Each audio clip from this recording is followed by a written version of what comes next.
From the river to the sea, Palestine must be free. Now, in a series of tweets, the Muslim Council of Britain have challenged Home Secretary Suella Braverman. Mrs. Braverman says that it is anti-Semitic. It causes alarm to Jews and, says Mrs. Braverman, to all decent people. That's what she's saying. As I say, the Muslim Council of Britain have a different view. In the previous hours of the show, I was joined in the studio by Israel's ambassador to the UK, Zippy Hotovely. We covered a wide range of subjects, but what was her view on this specific chant? It's either people don't understand what they're saying, or they understand and they ignore the consequences. Because from the river to the sea has only one meaning, that if you look at the map, that Israel shouldn't exist and Israel should be totally eliminated from the Middle East map. And what is not, if not ethnic cleansing of the Jewish people from their homeland? So my opinion, I support what Home Secretary is saying. This is a chant that shouldn't be heard in the streets of London. Gideon Falter is Chief Executive of the Campaign Against Anti-Semitism, joins me now. Gideon, we've spoken many times about freedoms in this country. Is it free? Am I free to do that chant, or do you think it's anti-Semitic and will cause alarm? Morning, Gideon. Good morning, Nick. I think this is an easy one in many ways. You've just got to ask which river and which sea are we talking about? And of course, the obvious answer is the River Jordan and the Mediterranean Sea, in which case you're talking about the entire country, the entire land in which you have Israel. And so you're basically chanting a chant from the river to the sea, which basically calls for the state of Israel to be obliterated. In a way, some might say it's sort of a call for a second Holocaust. And it's a chant which was actually explicitly rejected by the Palestinian Authority during the Oslo Accords of 1993 and thereabouts. It's a call that has been rejected by Palestinian leadership. It's a call, of course, which is kept by Hamas. And Hamas has in its charter, in its very founding charter, that, as they put it, the final hour will not come until they kill the Jews.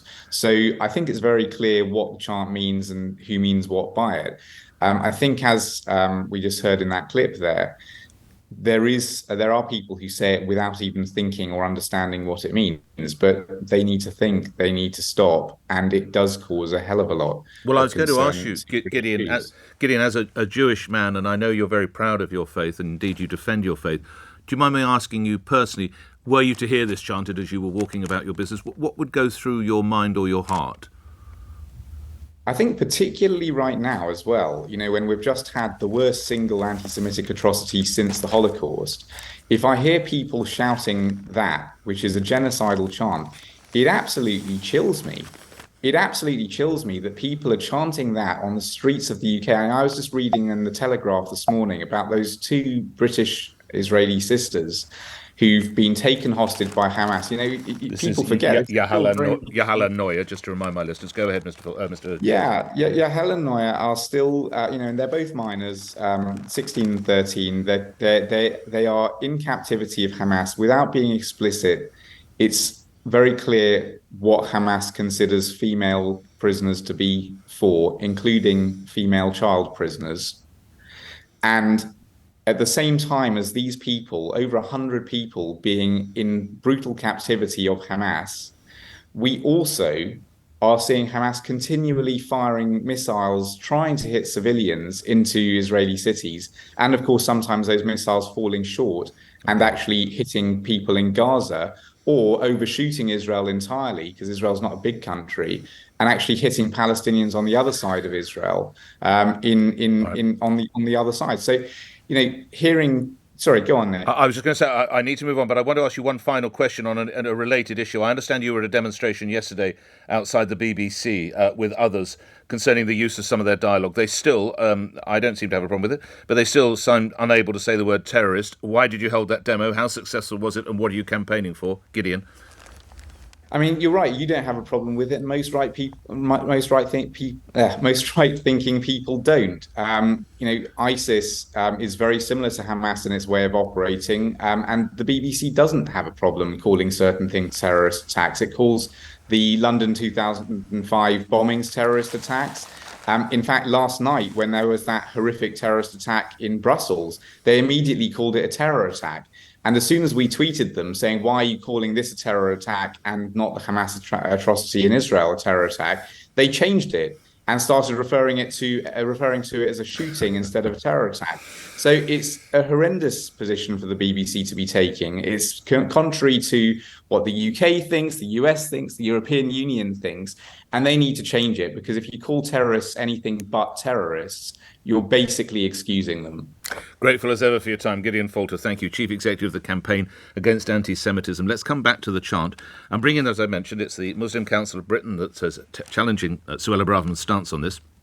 Pleased to welcome to the conversation Miqdaad Versi, who's a spokesperson with the MCB, the Muslim Council for Britain. Thank you for coming on, sir. You've heard the explanation. It effectively speaks to the obliteration of Israelis, of Jews. How do you react to that? Morning. Morning. I think that's just not true in terms of what people mean on the march and elsewhere. The idea that it can only mean one thing is, of course, a bit ridiculous. And when you actually look at what academic studies have done, if you look at the biggest Jewish magazine in the US, Forward magazine, it laid out in detail what from the river to the sea could mean. And let me give you two potential meanings, which are the meanings that people who I know who've used that chant before actually mean. One potential meaning is the meaning that actually from the River Jordan, there's West Bank, to the sea where there is the Gaza Strip, there needs to be freedom from occupation. Palestine should be free. As you'll be aware, Israel has been subjugating the Palestinian people in the world's longest occupation, and it's the world's longest. It's been for a very long time, and people want Palestine to be free. So that's one. The other, and that's the majority view from the people who I know, they believe in a two-state solution, and they believe that Palestine should be free from the river where the West Bank is to the sea where the Gaza Strip is. Now, put crudely, where would the Israelis go then?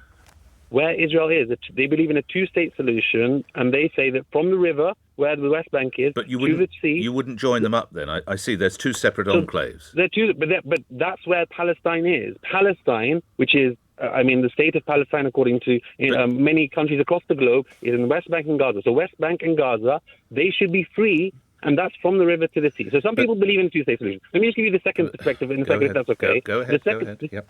The second perspective is that they believe, that some people believe, that actually what you need to have is a one-person, one-state, like South Africa, post-apartheid. So obviously Israel is an apartheid state according to human rights organizations, South Africa, Israeli spy chiefs, etc. So given that it's an apartheid state, some people say... Right. I need to challenge, because many people challenge that it's a apartheid state, but go on with the main point. Some people challenge that, I agree. Yeah, okay. But most human rights groups believe it's an apartheid state. Okay, so now, if that's the case, post an apartheid state, what you want is one person, one vote. So anyone, whether you're Palestinian, whether you're Arab, whether you're Israeli, everyone has one person, one vote. The whole land should be a democratic, secular state. Now, that's what some people believe. Now, okay. I'm not saying that I agree with either of those. But I'm saying that don't assume and don't attack anyone who says this as they want to obliterate Jews. Like, that's just not fair. Okay, it's a slur. You sound a very reasonable fellow, but if you'll allow... and I read that the slogan after the 1993 Oslo Accords, which, of course, as you'll recall, was signed by Israel and the PLO, the slogan was effectively dropped, and then it was taken up by Islamists, including Hamas. Why would you support that? Because you sound very reasonable. Why would you want to support that? I can't imagine you're a supporter of Hamas. Of course. So I think that's a very reasonable question. I think if you were to try and actually talk about the pain that Palestinians feel and the way that they use a term on the street to try and express their pain and try and see, is there a way to do it in a way that's different? Let's have that conversation. I'm not someone who'll say, I want to hurt people. I want to have, those who have different views that it shouldn't be thought through. But these are chants that they've had on demonstrations for decades. It's not just an Islamist chant nowadays. It's a chant that is used by many people. Now, it might have been originally by some, in some occasions, but if you look at what has been written on the topic, that's not actually the case now.